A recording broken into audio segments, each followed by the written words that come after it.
15th August 1947. A midnight that dispels darkness and dawns into a new era.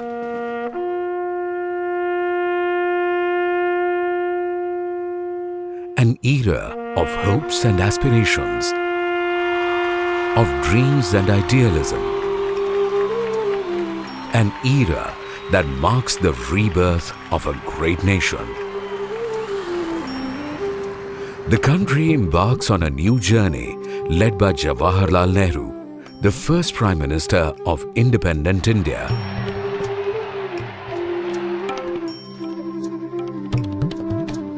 Long years ago, we made a tryst with destiny, and now the time comes when we shall redeem our pledge, not wholly or in full measure, but very substantially.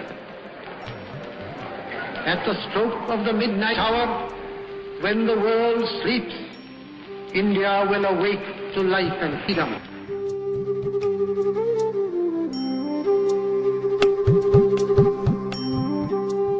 The challenge was immense, and fulfilling the pledge was not easy. Centuries of imperial rule had trampled India, and independence came at a huge cost.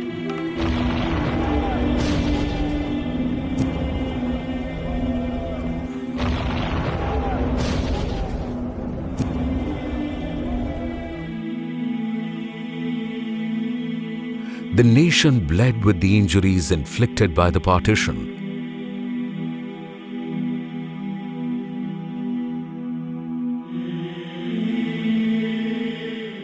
And the divisions of religion, castes, language and gender were rooted deep in the social fabric. The economy was in tatters.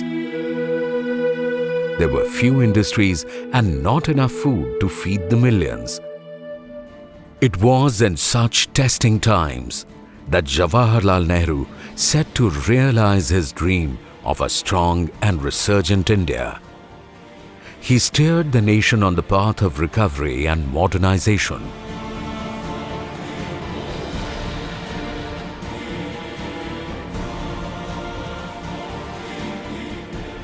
A nation that could secure to its citizens dignity and rights and can hold its head in the comity of nations.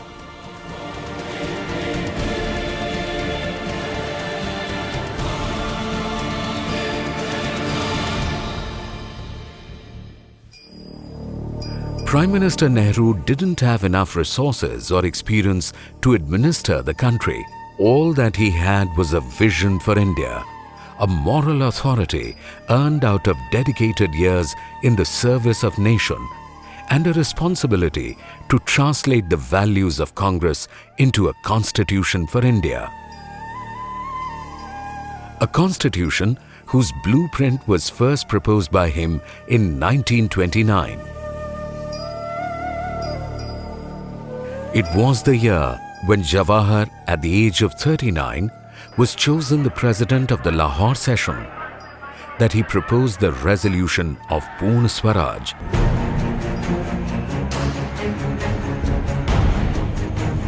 India now demanded complete independence. It was a paradigm shift from the earlier demands for participation in power or dominion status.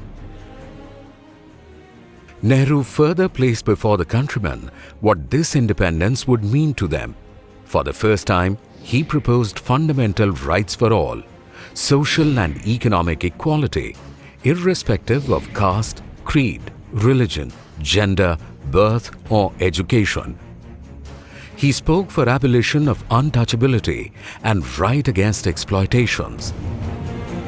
He argued for religious tolerance and secularism and stood for protection of minority rights, including their cultural and educational rights.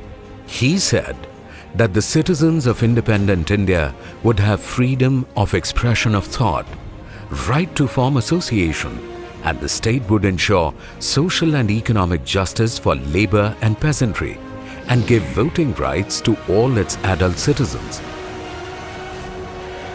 This idea of India, as proposed by Jawaharlal Nehru, made him the darling of masses, and he was the national hero of the youth of India. Nehru understood the responsibility that came with such adulation. Freedom and power bring responsibility. That responsibility rests upon this assembly, a sovereign body representing the sovereign people of India. Before the birth of freedom, we have endured all the pains of labor, and our hearts are heavy with the memory of this sorrow. Some of those pains continue even now. Nevertheless, the past is over, and it is the future that beckons to us now.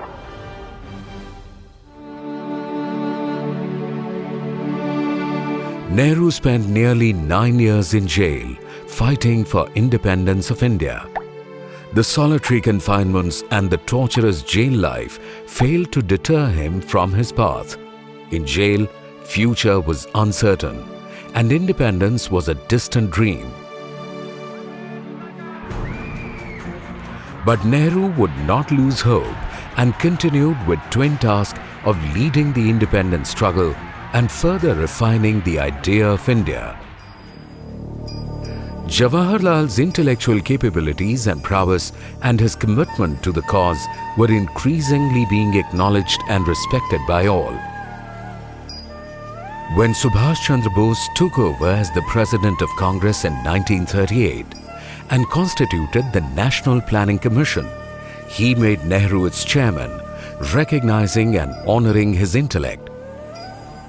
As chairman, Nehru formed 29 subcommittees and submitted reports on subjects as diverse as labor, power and fuel, education, manufacturing and industry, banking and currency, housing, land policy, agricultural labor and insurance, crops, industrial finance and technical education and development research.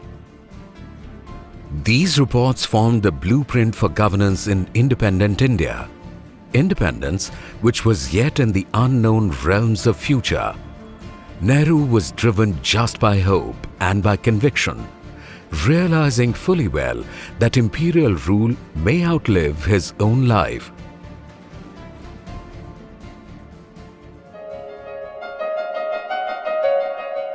He was born in a very affluent family. His father, Motilal Nehru, was a renowned barrister. Jawaharlal himself had graduated with honours in natural science from Trinity College, Cambridge, and had studied law in London, but he chose to sacrifice his affluence, his career as barrister, and embrace dusty lanes of villages and dark chambers of jail in his quest for freedom. I was filled with shame and sorrow. Shame at my own easygoing and comfortable life. Sorrow at the degradation and overwhelming poverty of India. Their faith in us, casual visitors from the distant city, embarrassed me and filled me with a new responsibility that frightened me. Independence was followed by a Swadeshi government. Congress took charge of the government, but the world was skeptical. A country ridden with divisions and inexperienced didn't evoke much confidence. Britain's former Prime Minister Winston Churchill said, "In handing over the government of India to these so-called political classes, we are handing over to men of straw, of whom, in a few years, no trace will remain." American scholar-journalist Selig S. Harrison was of the view that the issue is, in fact, whether any Indian state can survive at all. Neville Maxwell expressed that the great experiment of developing India within a democratic framework has failed.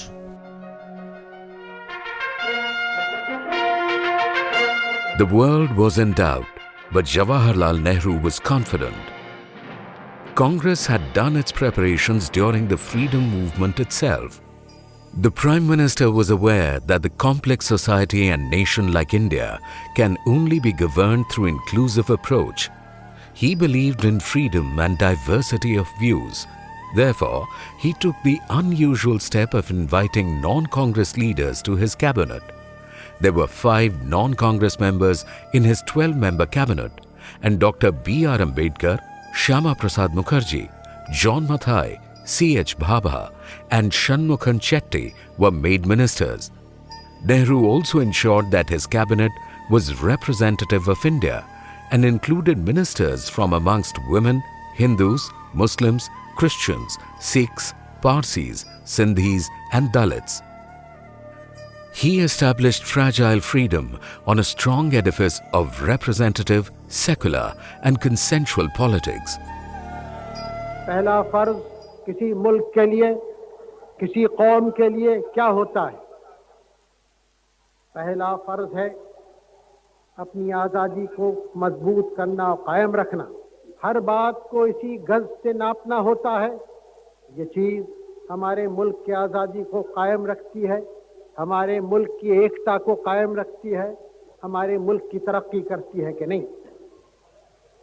अगर हम में से कोई इस बात को भूल जाएं और बातों को सामने रखें, अगर हम में से कोई अपने सूबे को सामने रखें, अपने प्रांत और प्रदेश को, मुल्क को भूलकर अगर हम कहीं इस संप्रदाय में या दूसरी संप्रदाय में जाएं, अगर हम अपनी जात को, कास्ट को आगे रखें मुल्क के, अगर हम अपनी भाषा को आगे रखें मुल्क के, तो हम तबाह हो जाएंगे और मुल्क तबाह होगा।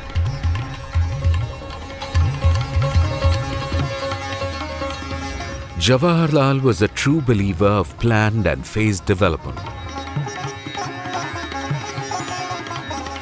He understood well that there is no magic wand for growth, and a complex and big nation needs a robust institutional base for a bright future. He felt that independence is meaningless without economic and political freedom, which itself is not possible without democratic fabric and scientific temper.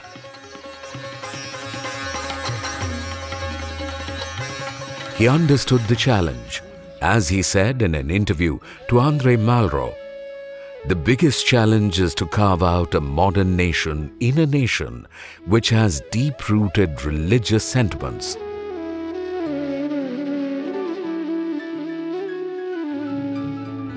Jawaharlal Nehru set out in the task of rebuilding a great nation by launching ambitious 5-year plans and built large dams, steel plants, and irrigation projects. Simultaneously, he established the institutional network for nurturing and developing skilled human resource base required for nation building. He once remarked, "While it is relatively easy to put up a factory or a plant or a project, it is much more difficult and it takes much more time to train the human being that will run a factory or plant." Nehru's visionary leadership and administrative capabilities resulted in a string of new institutions of national importance, institutions that eventually turned out to be the backbone of capacity building in New India.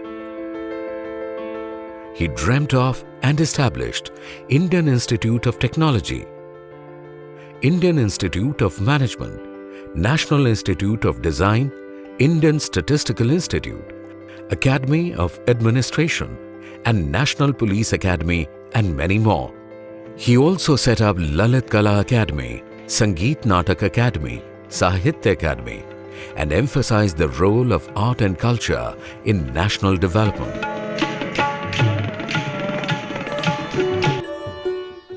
Jawaharlal Nehru was known as Shanti Doot, the messenger of peace, and was a great votary of global peace. Our own country is full of its own problems, more particularly to give a better life to all our innumerable people. And that can only be done if there is peace. And so for us, peace is a passion. Not only a passion, but something that all our logic and mind drives us to as essential for our growth But he was also a pragmatic statesman. He understood that the preparation for national security and yearning for peace are not conflicting sentiments.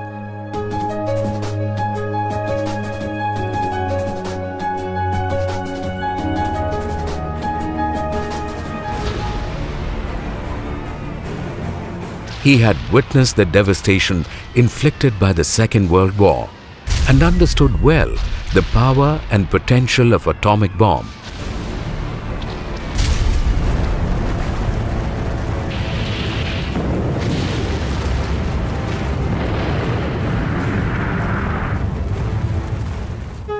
That's why, in an address in Bombay in 1946, he had said, "As long as the world is constituted as it is, every country will have to devise and use the latest scientific devices for its protection. I have no doubt India will develop her scientific researches, and I hope Indian scientists will use the atomic force for constructive purposes. But if India is threatened, she will inevitably try to defend herself by all means at her disposal. I hope India, in common with other countries, will prevent the use of atomic bombs." In the same year, he invited Homi Bhabha to work for the nuclear program for independent India. Immediately after the catastrophe of Hiroshima and Nagasaki, when the world opinion was strongly against atomic bomb, it was a daring decision by Nehru, given the fact that India was on the verge of gaining independence and had no significant military or economic power. बहनों और भाइयों, तो अगर हम अपने मुल्क को, खासकर आजकल जो हम आज़ाद हो गए हैं, मजबूत उसे करना है, तो ये बुनियाद हमें देनी है उसको कि जिन जिन फनों में, विज्ञान में और बातों में जिससे और देश आगे हमारे बढ़ गए हैं, उनको हम यहाँ सीखें। और सीखें कैसे? ज़्यादा दूर तक जाके बुनियादी तौर से कि बड़े सिखाने वालों में दुनिया के हमारे यहाँ भी पैदा हों। तब अगर हम उस दरख्त को यहाँ उसके बीज लगाएं तो उस दरख्त के फल फूल बहुत निकलें, जिससे हमारे मुल्क की ताकत बढ़े और मुल्क की जनता को फायदा हो। As it turned out, it was one of the most far-sighted and sagacious decisions by him. And India today is a full-fledged nuclear power, secure and strong, with agencies like Bhabha Atomic Research Center, Indian Atomic Energy Commission, Defence Research Development Organization, and Indian Space Research Organization. Jawaharlal Nehru also realized that energy security is an integral part of national security setup. He stood against the entire international pressure and went ahead with the establishment of ONGC and other institutions, which formed the backbone of India's energy security systems. Nehru's personality and charm were not just confined to the borders of India. He was an international hero who succeeded in setting the agenda of world politics. Despite the fact that Republic of India was new and a poor nation, with little capabilities in economic, military or political spheres, he left an indelible mark on the world politics only on the basis of his intellect and power of idea and morality. He positioned India prominently on the world map. His ability to see the world in his own inimitable and novel way helped him craft non-alignment movement, in which his comrades were Egypt's Nasser, Indonesia's Sukarno, Yugoslavia's Tito, and others. Jawaharlal Nehru played a critical role in ending the imperial regimes in Africa. His clear moral stance against apartheid and imperialism made him a hero amongst the African people.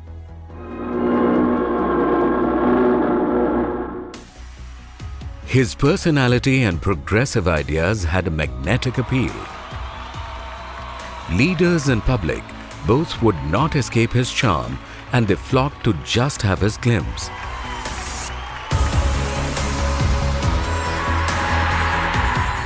He was accorded special gestures and protocol privilege throughout the world.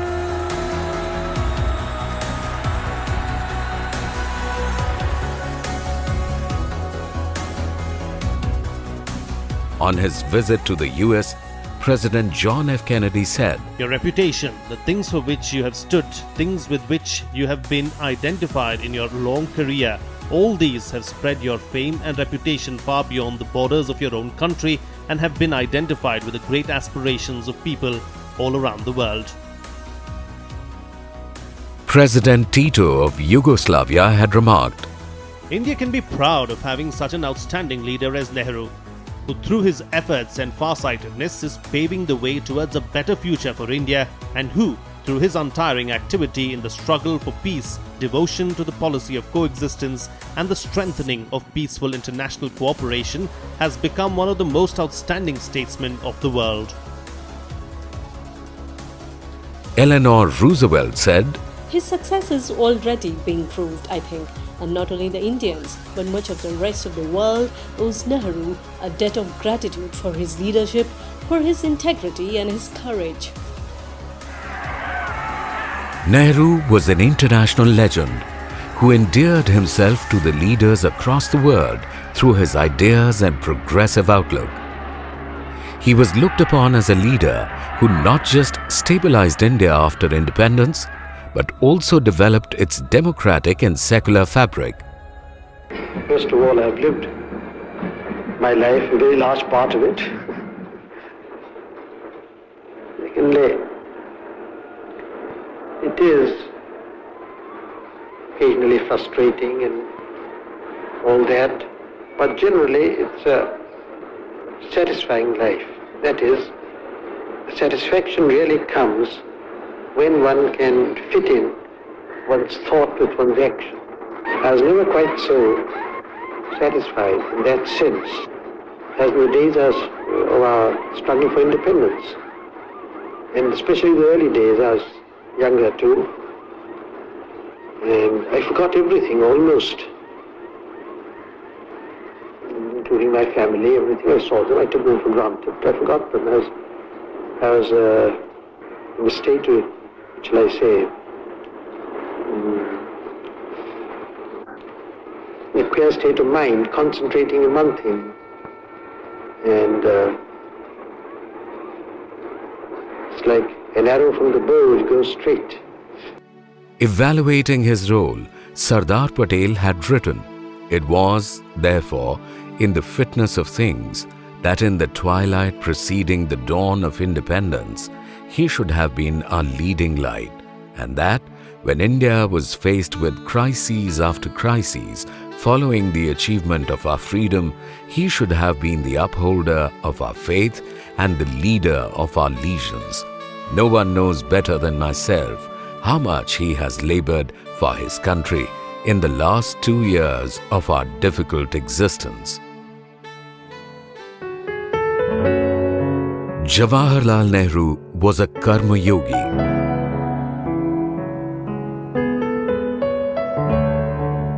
He dreamt and he worked for strong, self-reliant India till his last breath.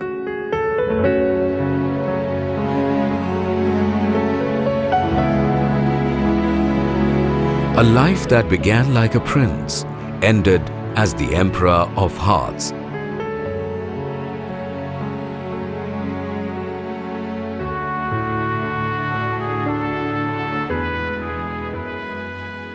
He sacrificed his comfort for the love of his nation and passed into eternity, comforted by the love of work done.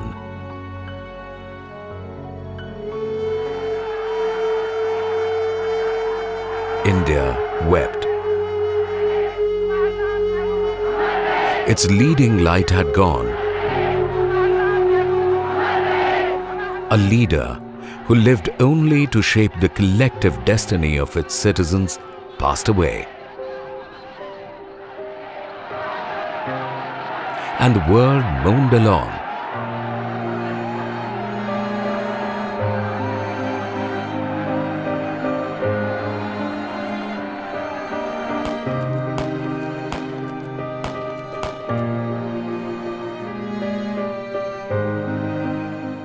The champion of liberty, democracy, and liberalism would be missed forever. But his ideals would live on.